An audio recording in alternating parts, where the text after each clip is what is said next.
Hey everybody, today's Tabletop Babble is brought to you by DiceEnvy.com. DiceEnvy.com brings cool new dice to your door without breaking the bank. You can buy individually or join a subscription box that starts at just $5 a month.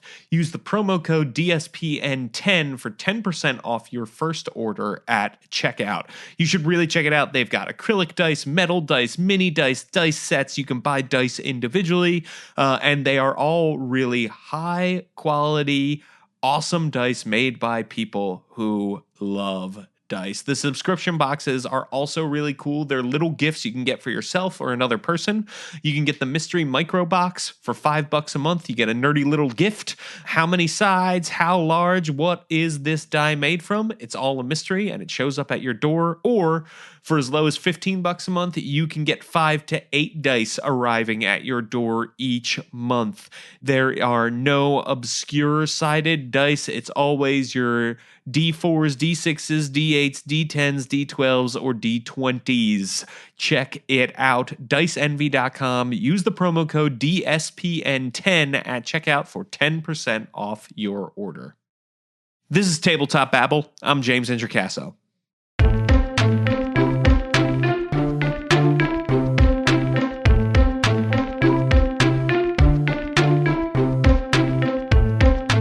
Today on the show, I am talking with Vegas, Naseem, and John about how theater and improv training affects the way we play role-playing games. And these actors are going to give you some advice, tips, and tricks for using in your game. It's a really, really great conversation. We have a blast. Even if you are not a theatrically inclined person, you will get a lot out of this conversation. And if you are, you'll probably get a little extra something. So away we go. All right, everybody. Now I'm here with 3 of my favorite people. We are going to go around the table and let the world know who you are and what you do in the world of tabletop role-playing games. Naseem, let's start with you. Who are you and what do you do in tabletop role-playing games? Sure. Hey, everyone. I'm Naseem, and I play Saya Noor on the Venture Maidens podcast. That is also on the Don't Split the Podcast network. Excellent, excellent. And a follow-up to this, what else do you do in the world of live entertainment, as it were? I'm an actor, and that's what I studied in college, theater performance, and I do a lot of stage work, theater, some improv as well, and starting to do more film and TV. That's awesome. Well, welcome back to Tabletop Babble. It is awesome to have you here, Naseem. Vegas, Lancaster, who are you and what do you do in the world of tabletop role-playing games and live entertainment? Hey, I do RPG stuff that is only available to fans of the Don't Split the Podcast network. I'm a frequent guest on Have Spellbook Will Travel. This show, Don't Split the Podcast Network presents. Yeah, just those 3. And, of course, your blog, Having Fun with Demons. Yeah, HavingFunWithDemons.com is a blog about the Shadow of the Demon Lord, which is a D&D-like game. And I post something like once a month. Mm-hmm. Not monetized. And what do you do in the world of live entertainment? So I've been doing improv and stand-up comedy for like 13 years. I do a weekly Friday night show in Philadelphia with the N Crowd, which is one of the premier improv comedy groups in Philadelphia. And I do a musical improv duo called Cat and Vegas and the Temple of Boom, where we make up songs from audience suggestions. I've been doing stand-up and some occasional acting here and there, too. Well, it's awesome to have you here. Big Vegas Lancaster fan. Big James Introcaso. Oh, excellent. Well, that works out. And you know who else I'm a big fan of? John. John, who are you and what do you do in the world of tabletop role-playing games? I'm John Fischer. In the world of tabletop role-playing game podcasts, I've occasionally been on your show, and I also play Thovin on Have Spellbook Will Travel. Otherwise, I play a lot of D&D with James and Vegas and our other friends. I occasionally play other games like Lamentations of the Flame Princess, right? That's the name of it, right? Yes. Yeah. I'm not making that up, right? Okay. And Star Wars RPG, various flavors of that. I'm a big fan of Vegas Lancaster. Woo. Who and is James is fine. In the world of entertainment, I have written some musicals with fellow player and House Biblical Travel Dave Bridenstine, and I'm regularly do plays and musicals in the central New Jersey area, as does my wife. And that is how we met. Yes, definitely. So we've got people. Theater impacts all of your lives. Live performance impacts all of your lives, and you all play tabletop role-playing games, which is why I have assembled you here this evening. To stop Thanos. Right. But with song and dance. So I think more and more, thanks to the rise of actual play podcasts and streaming shows, we have seen a lot of people talking about the benefits of theatrical and improv training when it comes to playing tabletop RPGs. And we heard that even before the rise of these things. We're just hearing it more now. Where do you think RPGs and theater and improv overlap? You know, at what point at the table, even if we're not performing for an audience that is going to hear us in podcast or see us in streaming form, as all of us do occasionally, where does this training come in, even for people who are just playing a game around the table with their friends? Naseem, let's start with you. I mean, I think it's in the name right there, role-playing games. You know, you have a role, you have to play it. And so whether people realize it or not, if you've played any kind of role-playing game, you have acting experience. You know, you're putting on a character and then you play true to that character. Sometimes it's no different than who you are yourself. But even then, it's like an exaggerated version. You're in a fantasy world, so you're putting yourself in another person's shoes, in another scenario, and that's what we do all the time as actors or people from theater. Yeah, totally, right? It's exactly like you said. You're taking on a role, and bam, it's right there. You're ready to roll. So acting skills just come in super, super handy, no matter what role playing game you're playing. John, do you agree? Where do you see the overlap between RPGs and theater? Oh, I definitely agree. I think that in my experience, the biggest overlap is like whether you're playing a character that somebody else wrote or you're kind of making it up as you go along because you're playing a game, you end up developing a backstory and a point of view for that character.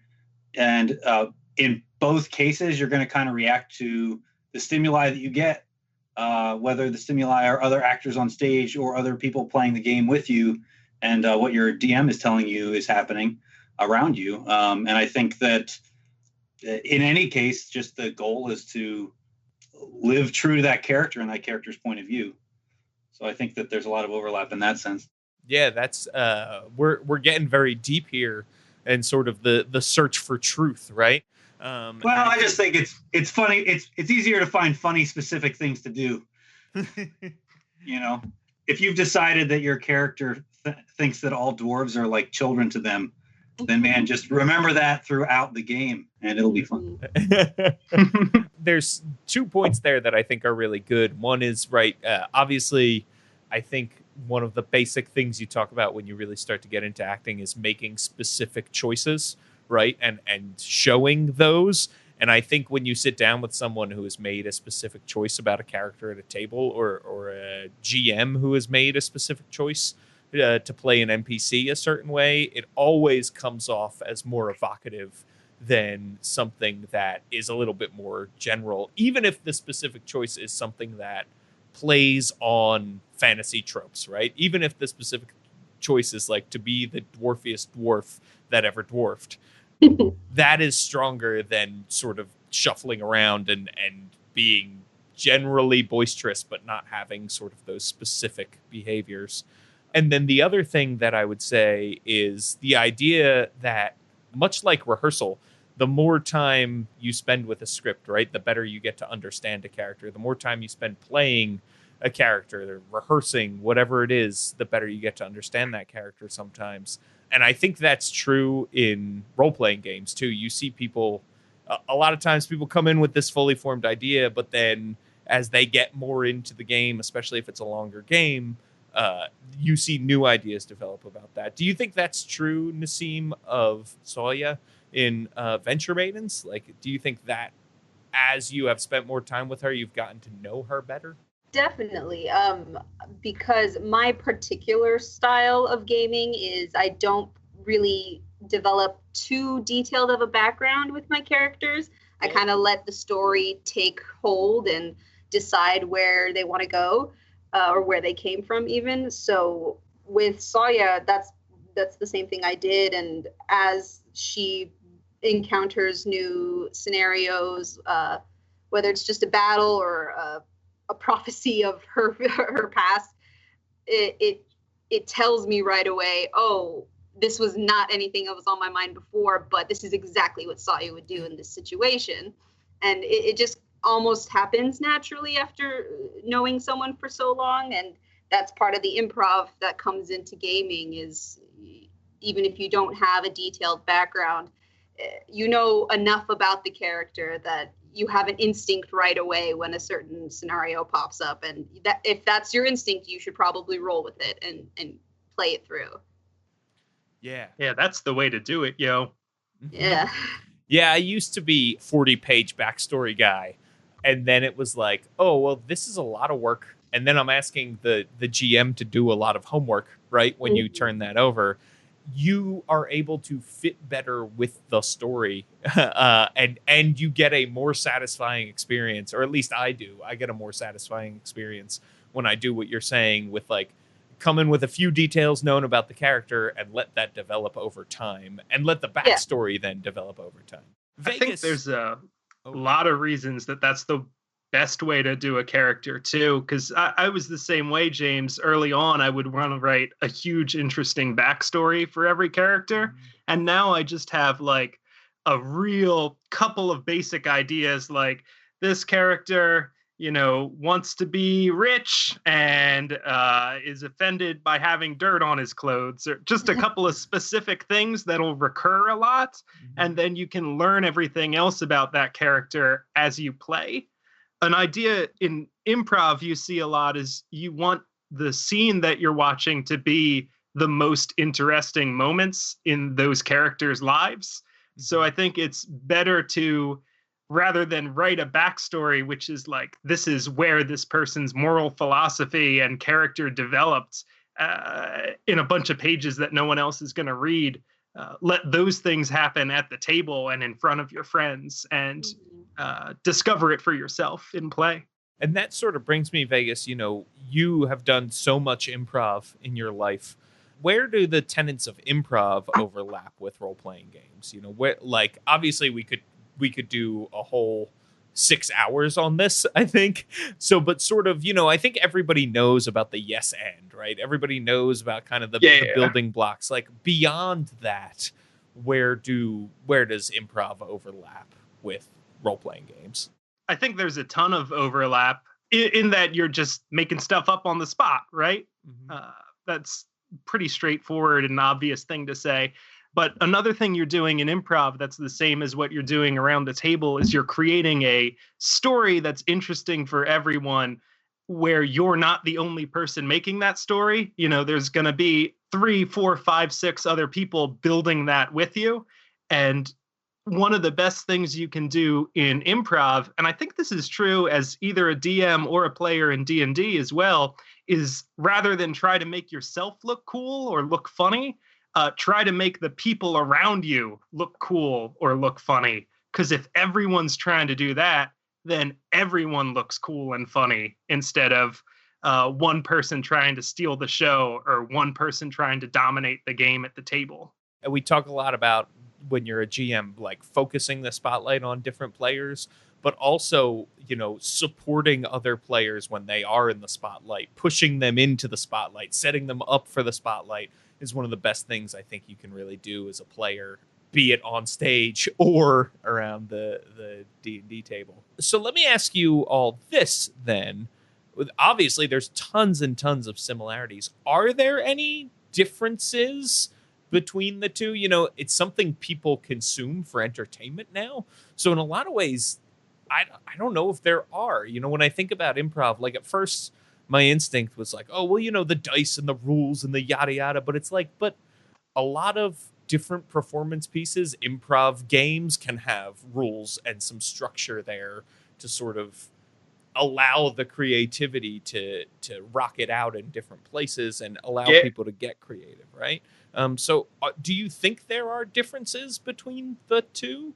There don't necessarily have to be, but realistically, even though you do have a DM who's kind of guiding your story, it's not always clear like who has the narrative focus at any given time.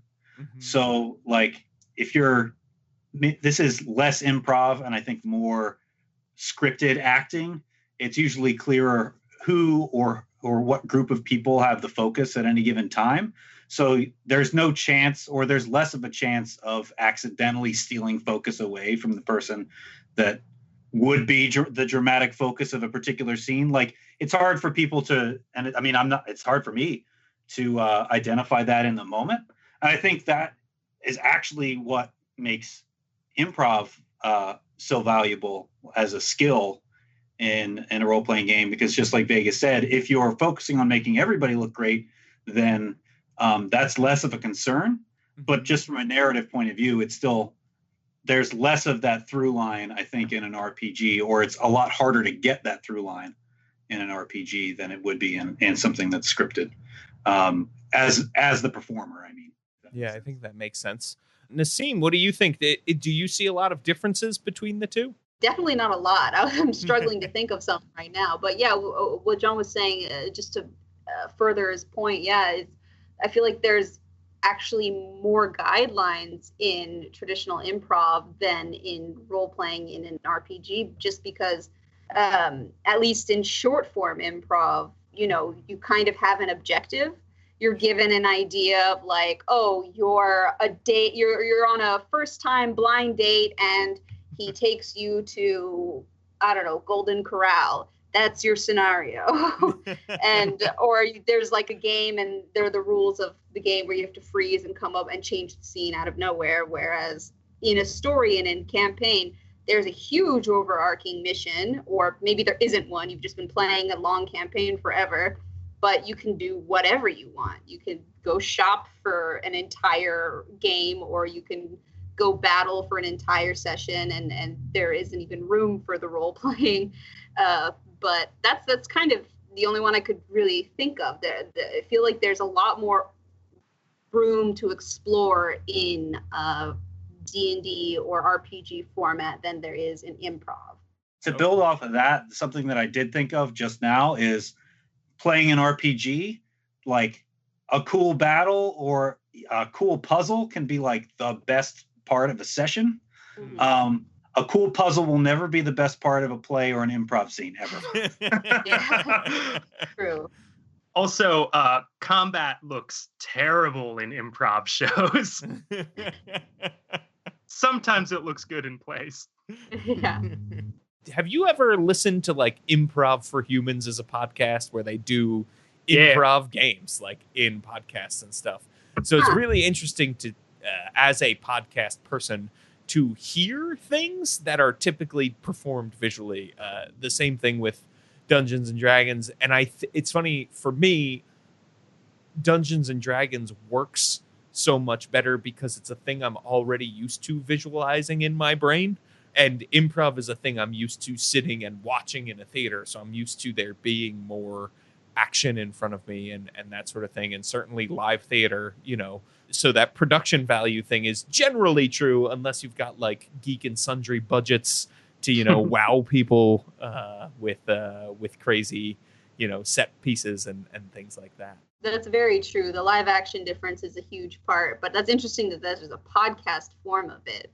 But that also reminds me of another difference of that typically improv, the goal is to be funny, and make everyone around you laugh. Whereas in an RPG setting, you have the chance to really explore like character development and get a little bit more serious and have more deep role playing sessions than just laugh and lightheartedness all the time, which can also be super interesting. Yeah, it's funny, Venture Maidens in particular is a podcast where there are some, like, in every episode, I feel like very laugh out loud, funny moments that come. Some of them come from, people cracking jokes, but a lot of them come from sort of finding that natural relationship. I'm thinking of, when Brittany, like, whenever she flirts with people, Yeah. it's like this really awkward but very honest sort of feeling thing. Uh-huh. And I feel like there are just so many great moments like that with all of you on there. It feels like it's more than about cracking jokes and it's getting to something. And then there are these also very heavy emotional moments that happen in almost every episode too, So Yeah. you have a chance to explore a lot, it feels like. Mm-hmm. I do worry a little bit sometimes about the popularity of Critical Role and, great shows like Venture Maidens, obviously. Mm-hmm. Some people who maybe are new to the hobby might feel like they have to be great entertainers or great role players or have to, like, do this big acting character thing, which there's 100 different ways you can play D&D. Like, you don't have to be an entertainer. You can be, a shy, reserved person who's interested in math and combat and stuff. Or it can be a beer and pretzels game with friends where, you're playing the game, but the intent of it isn't to put on a show. You definitely can play that way. And I enjoy playing that way, but there's so many different ways to play this game that, this intense, entertaining, funny role play style isn't the only way to do it. Totally. And as long as you're having fun, you're playing the game the way it's supposed to be played. If combat and puzzles is your thing, let combat and puzzles be your thing. Don't shy away from that. So I totally agree. I do think those shows, I hear that concern a lot. And what's one of the things that's true about them is they're bringing more people into D&D and other role-playing games than ever before. Yeah, it's awesome. Which is great too, because I get it. Like, which would you rather do? Watch voice actors, tell you a story and crack jokes and stuff for a couple hours each week? Or would you rather read 3 textbooks to learn how to play a game? Right? Most people are going to take option A, and I think that makes sense. But if there are people out there who are wondering, like, how can they build their skills? How can they become better involved, become better role players? What are some sort of basic things you can do as a player, right? If you're sitting there waiting your turn, obviously we've already got some awesome advice. Share the spotlight, make other people look awesome, I think is a really good one. But sort of inhabiting their character, even like what's some basic advice that I can get from some lifelong actors here to help the people there out? Let's start with you, Naseem.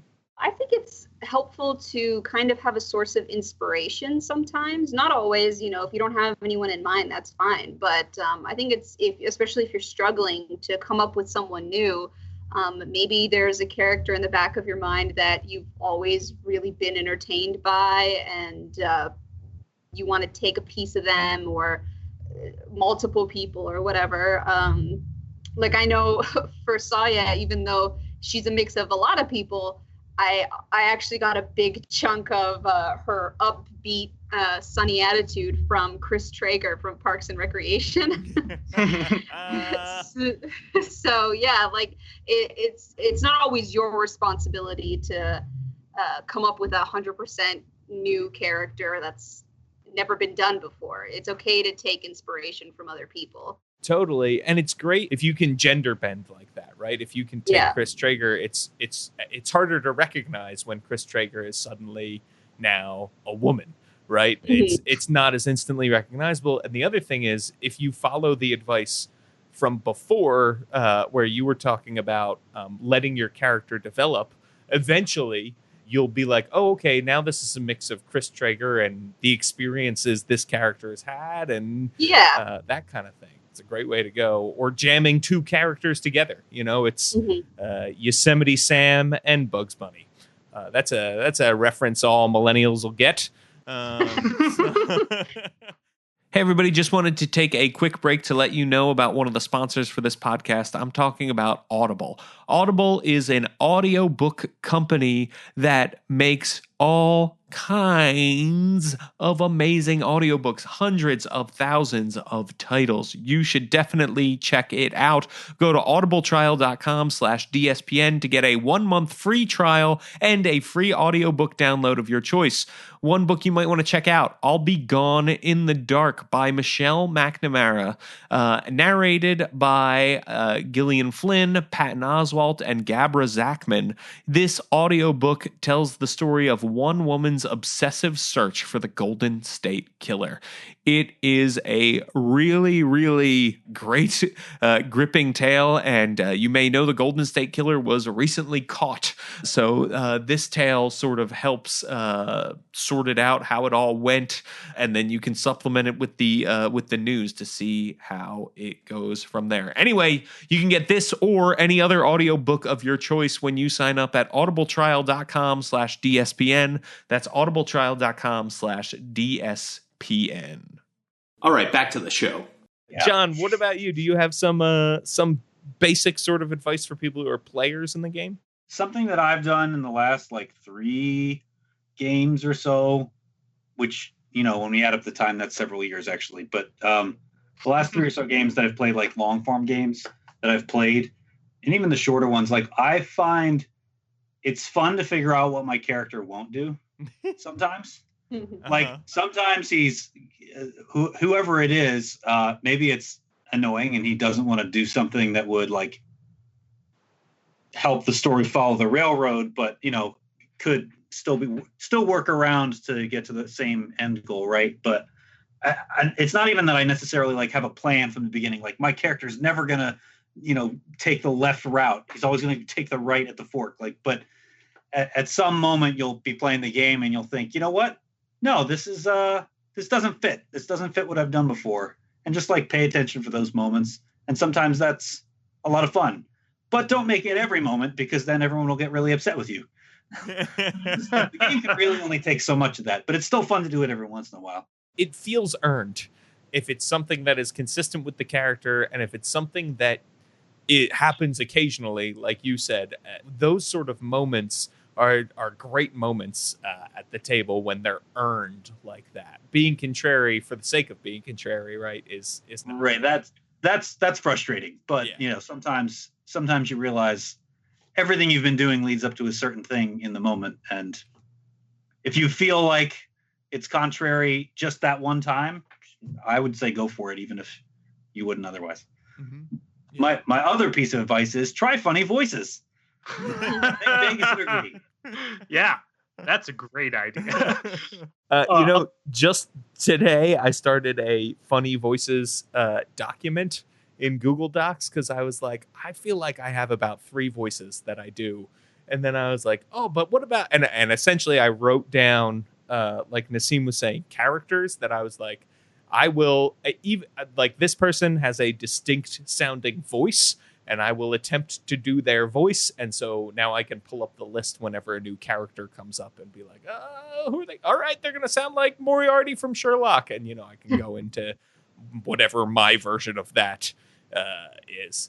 Vegas, what about you? When you're a player, what are some tips that you would give to people who are players looking to up their sort of role-playing game? So a tip in improv is when you're on stage, the only other thing on stage with you that's real is the other people. So it's really good to focus your attention on the other people and think about what your relationship is, whether that's what you want from the other person, or whether you see them as more important than you or less important than you, or how being around them makes you feel. That focus on the other person, a lot of interesting things can come out of that.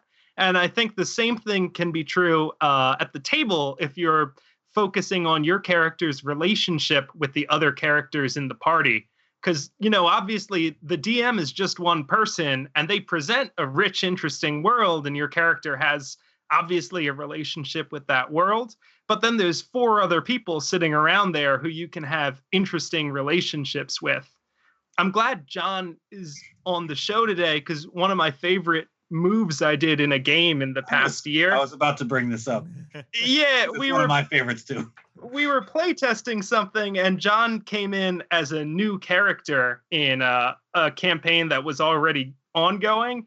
And when he walked in, I was like, oh God, it's my ex-boyfriend. And then we immediately had an interesting relationship between our 2 characters, even though that wasn't something that was planned. And John would keep like finding excuses to try to protect me. And it was really interesting and funny, you know? Yeah, that was such a great moment and such a good introduction for John, because it got around the sort of problem of the new players coming. Why should we trust this guy? And then we have the hour and a half long discussion about like, well, we wouldn't just trust any stranger off the street, so we shouldn't, like that. It was immediately like, oh, okay, there's a rapport here, and there's obviously some kind of trust, but it's not all good, and there's an interesting relationship, and it's layered, and that was great. That was really, really cool. I think that's why games like Powered by the Apocalypse type games really take that idea to heart. And when you create your characters, you're also creating backstory relationships between your characters, because it's a lot more interesting to see people who already know each other and think something about each other than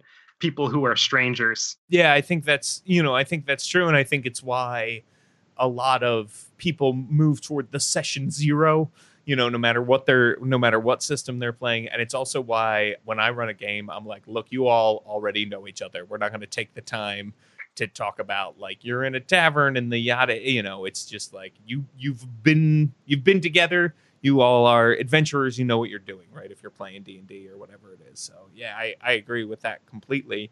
On the flip side of this is if you're running a game, what are some things that can be done when you run games? What are some skills we take from theater and improv? Vegas, let's start with you, because you are running some Shadow of the Demon Lord, and you've run a lot of games in your past. What tenets of improv do you use there that maybe you don't use as a player? In my mind, maybe for some people it can be. For me, it can't be strictly improvising off the cuff. I do need like prep and some like base world that I'm referring back to and working off of. But that being said, I don't have everything planned out in advance by any stretch. So like what you guys draw your attention to or are interested in, we start coming up with more details about what those things are. And then we remember what details that we came up with, because this is another question you always want to ask in improv. And I think it's really helpful, especially as a DM, is if this is true, then what else is true? So if you come up with, you meet an NPC and it turns out that this NPC is from some town and he's really rich, well, then you know that this town over here can support rich people, or maybe he's the only rich. I'm just making stuff up. It's not good. But the point is, remember the things that you came up with, because then the next time you need to make something up, you can think about the logical connections that already exist in the world and create a world where everything logically supports each other and makes sense. I think the best published adventures give you that base that you can improvise off of, right? That you're talking about, that they don't say the players must go here, and then from there they must go here, and then from there they must go here. They say, here's an adventure that is happening in the area, and the players will probably need to complete some of these things, but they can do a lot of it in any order, and they can go about accomplishing these goals in any way, and here's the world, right? And that's like, those I think are the best way to write adventures, and it's the way WotC has started to tackle writing their adventures in 5th edition. Definitely. Yeah. And I would just say, remember interesting things and bring them back. If people meet an NPC that they really like, find a reason to bring that person back later. You're creating an interesting narrative and things that fans enjoying a show would like, seeing the same things kind of come back. Yeah, definitely. Naseem, have you ever run a game? I haven't.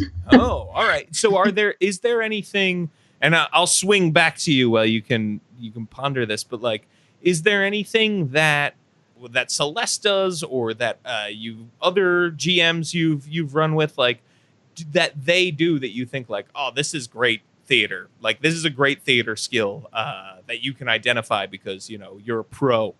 Definitely shout out to Celeste because she has mad improv skills and theater skills. Yeah. And what I definitely noticed from her role as the dungeon masters, she's very much like a poker player when she's running the game, because it's not that she has like a poker face, but she's very good at reading our reactions to any situation, whether it's in battle, a lame moment in a bar, or just getting some kind of exciting news, whatever. And we all emote like crazy with our faces because we also game over Skype.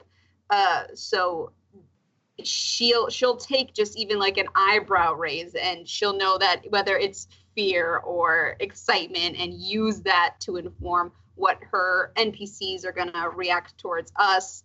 Because sometimes her NPCs don't even know what our characters are thinking and feeling, even if it's been obviously stated.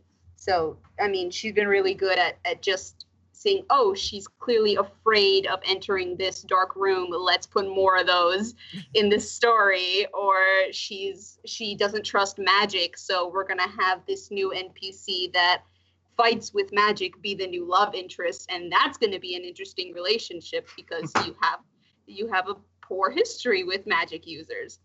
So things like that, basically. Yeah, like what Vegas said, is remembering these little details, gauging the reactions of your players, and tying those things together. Serving your players, giving your players fun things to react to, and fun challenges like that to take on is a huge part of that. And remembering those details and reading your players is a huge part of that. John, what about you? When you run games, what pieces of theatrical training are you using that maybe you're not using as much when you're a player? I have not run many games, but I've been thinking about the question as I've been sitting here, because I haven't run games. In theater, like, you're telling a story, and sometimes you add space to that story, and the space makes something more dramatic, and sometimes the space just makes it take longer. And there's a trick in recognizing when the audience just thinks this is taking too long. Let's move on. Mm-hmm. And I think that as a DM, you probably need that. Maybe not all the time, but you need to know how to recognize that in your players as well. Yeah, I think you're right. When you're a GM, your players are also your audience in a way. They're certainly your players, and they're there with you, but you're the coach, as it were. You're calling the shots and getting the story started and helping drive all of the action and the world reacting to what the players are doing. And I think that's a good point in like picking up the pace, knowing when a scene is done, knowing when it's time for something to kick in the door to kick up the action, knowing when it's not time to do that. All of that, I think, is really important. You really, as the GM, you really control the pacing of the story in many ways. I think that's where your having written a lot of musicals also comes in, right? Because you are telling that story through words and through music and stuff. So.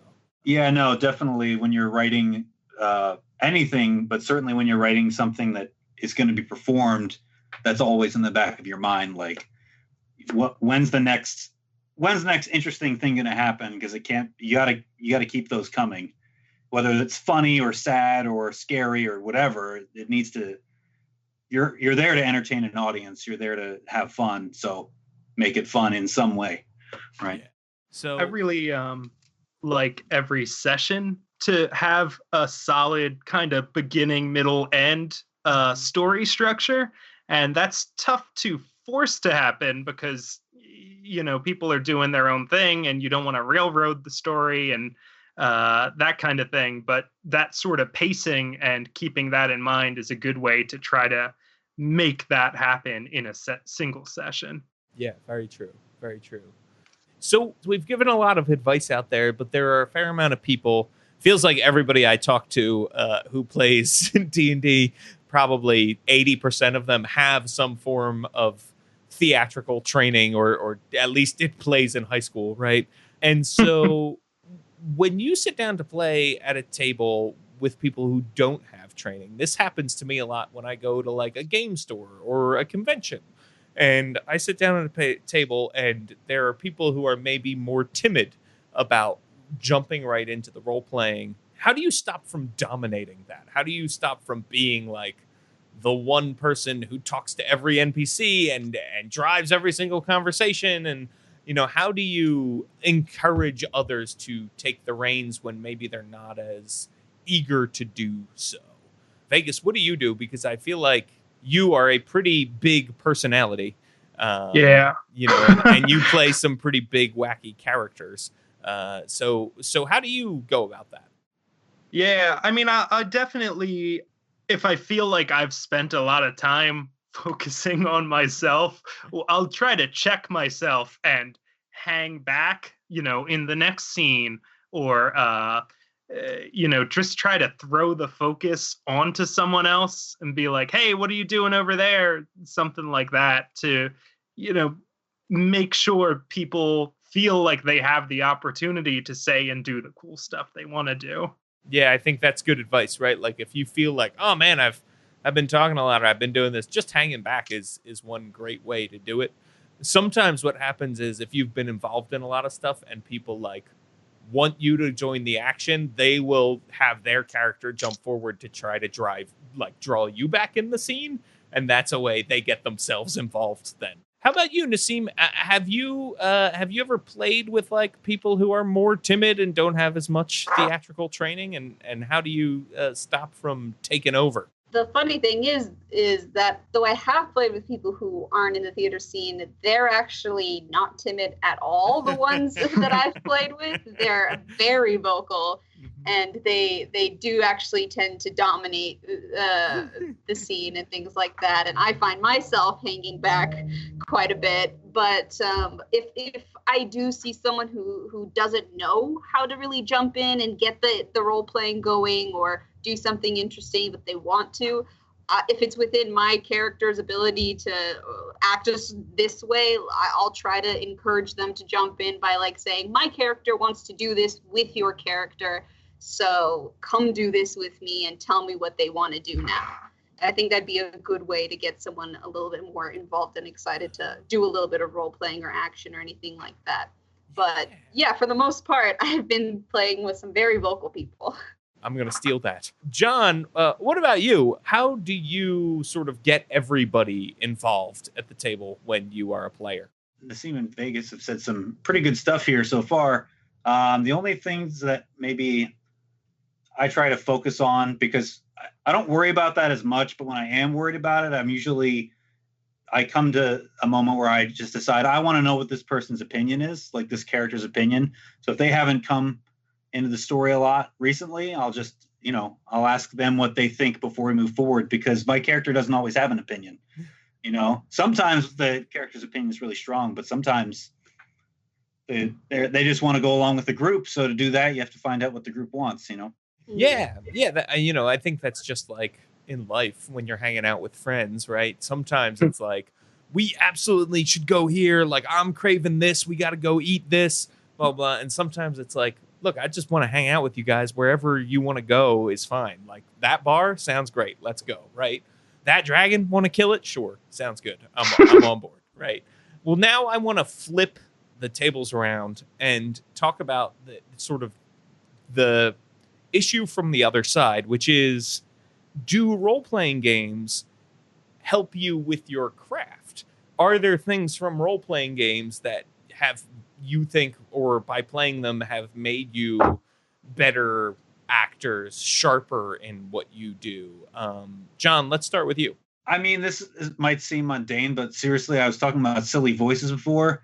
I use silly voices in RPGs way more than anything else. Mm-hmm. But it means that when I want to do a silly voice when I'm acting, I can go back and try something new because that's what I do in our games all the time. My character right now doesn't have a silly voice, and it feels weird. It feels like I have to find a new outlet for my silly voices. It's true, and I think it's because you're with friends who you trust when you play RPGs most of the time. You do have a little bit more freedom. There's like, hey, if you fail or if this voice sounds dumb and you want to change it, it's easier to do than, when you're on stage in front of a bunch of people. You can be like, that voice is dumb, so I'm changing it now, right? Yeah. I don't think that's mundane at all. I love it. How about you, Naseem? Have RPGs helped you with your craft? I think it's always a good thing to be constantly using your abilities, and I think playing RPGs help you do just that. It's like exercising the muscle. You got to keep using it for it to stay flexible and keep you on your toes. So, I mean, if I wasn't playing D&D every other week for the past 2 years, I probably would be way staler and very cold if I stepped out onto a stage to do improv right now. You got to keep your mind moving and warm and fresh with ideas, things like that. So, and I think acting and theater and improv and all that stuff, it is one of those things that just the more you do it, even if you're held at one of the highest skill levels, you only get better, really. You only keep improving. So, yeah, I think it definitely keeps you on your toes. Definitely. That makes 100% sense that, like, it's all a muscle. And the more you work out that muscle, the stronger it gets. So, yeah, totally. That makes so much sense. Vegas, what about you? Have RPGs helped you with your craft? Yeah, I was going to say exactly the same thing as Naseem, basically. Like, you're never going to, become, I was going to say Laurence Olivier. I don't know how great he actually is. But you're not going to be Laurence Olivier by playing a bunch of D&D. But you want to have real big muscles, you got to do some cardio too. And D&D can be that cardio. A lot of actors, especially in like New York and LA, don't really care about improv, but do it as like an additional exercise to help them be more well-rounded actors. And I think if you don't care about improv, D&D or another RPG would give you all the same benefits that spending $1,000 on an improv class would give you. I mean, improv's my big thing, so I care a lot about the fine techniques of it. Totally. But if you're doing it as an exercise, the real benefit you're getting is the mental plasticity of doing stuff on your feet and working in a group to come up with funny ideas on the spot and interact with people a lot. And you're getting the exact same thing when you play role-playing games, I think. Totally. Yeah. And sometimes Lorne Michaels shows up and watches you play D&D to find new cast members for Saturday Night Live. Yeah. Well, I think that is going to do it for this episode of Tabletop Babble. But before we go, let's go around the table and let me know where people can find you. Naseem, where can people find you? You can find me on the Venture Maidens podcast, actual play D&D podcast on the Don't Split the Podcast Network. We stream live on Twitch every Wednesday, and those streams also go up on YouTube, Venture Maidens channel. If you want to find us there, all the social media, it's Venture Maidens. Awesome. And it is a great show. You should watch it live and then subscribe to the podcast too to boost our numbers. But also because then if you miss an episode, boom, it's there waiting for you right in your feed. Exactly. So, and really, if you've never seen the Venture Maidens live, you should. It's a lot of fun. It's a blast. Vegas, where can people find you? You can find me 7 p.m. Friday night at the Philadelphia Improv Theater most Fridays performing with the N Crowd. Or you could go to catinvegas.com and see where the Cat in Vegas and the Temple of Boom are performing next. Or see our YouTube videos where we filmed a bunch of songs and put them online that have been made up on the spot in front of audiences. Or you can follow me on Twitter at Vegas Lancaster and find out whether or not I like the President of the United States. I'll give you a hint. if you've listened to this show at all, we have a similar opinion. And John, where can people find you, and how do you feel about the president? Oh, James. The president got some votes. He certainly is the president. That I can tell you. Legally, he is the president. Anyway, you can find me on Twitter as The Last Fisher. I might tweet. I might go on Twitter tomorrow or not. I don't know. It's not a great way to find me, but I'm there. You can find me on stage throughout Mercer County sometimes. You'll know it's me because my bio will say that I play Thovin and Have Spellbook Will Travel, because I'm not a coward like some of our other co-stars in Have Spellbook Will Travel. They'll be killed off, by the way. Yeah, I'm keeping myself alive by putting that in my bio. And you can hear me on the best radio play audio comedy drama podcast that you're not listening to right now, but you could be. Have Spellbook Will Travel. That's it. Yes, absolutely. Well, thank you all so much for joining me today. This was awesome. That was an awesome conversation. I love talking about theater and improv and Dungeons and Dragons, 3 of my favorite things. You know, Tabletop Babble is still a new show, and you can help us grow. How can you do that? Well, you can head on over to iTunes and leave us a 5-star review. That's right, a 5-star review, even if you don't like Apple, even if you're not listening via Apple. Odds are the podcatcher app you're using is using iTunes algorithms to rate and recommend podcasts to you and other listeners. So head on over to iTunes, create a free account to rate us and all the other podcasts you love. We surely will appreciate it. Plus, if you leave us a 5-star review, you can make me say anything you want. That's right. You can make me say anything at all just by leaving us a 5-star review. Like today's 5-star review, which comes from Ken Carcass. Ken, love you. We jam on Facebook all the time. Love seeing Ken. He's got some great work on the DMs Guild, so check it out. Ken Carcass, Carcas. Ken's review is entitled, "What Is There Not to Like?" Well, that's really flattering. And then goes on to say, "Nothing. James brings a factual and entertaining show with enough enthusiasm that you can't wait for the next to arrive. Keep up the awesome job." That's how Ken sounds in my brain. So thank you so much for this review, Ken. I really appreciate it. Everybody, thank you so much for listening. Please go leave a 5-star review. People, if you're interested in what I am doing, and man, are there going to be some announcements real soon about stuff I've done, head on over to worldbuilderblog.com and then head on over to Twitter, where you can follow me at twitter.com/James Introcaso.